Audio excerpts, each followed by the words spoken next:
ভরণ পোষণ সব দেখভাল করবো। বলো বলো, তোমাদের মুখে বলো, আমি শালা বলতেছি কেন?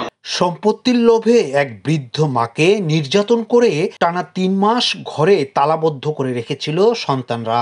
ঠিকমতো খাবার দেয়া তো দূরের কথা, মারধর করে প্রতিনিয়ত বস্তায় ভরে নিজের গর্ভধারিণী মাকে পানিতে ফেলে দেওয়ার ভয় দেখাতো সন্তানরা। অবশ্য শেষ রক্ষা হয়নি তাদের, ধরা পড়েছেন সেনাবাহিনীর জালে।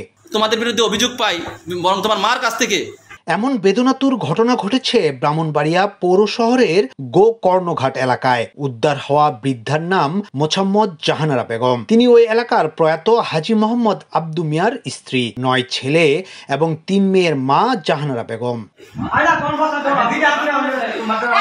১৬ আগস্ট গোপন সংবাদের ভিত্তিতে সেই বাড়িতে অভিযান চালায় ব্রাহ্মণবাড়িয়া সেনাবাহিনীর অস্থায়ী ক্যাম্পের ওয়ারেন্ট অফিসার মোহাম্মদ দিদারুল আলমের নেতৃত্বের একটি টিম।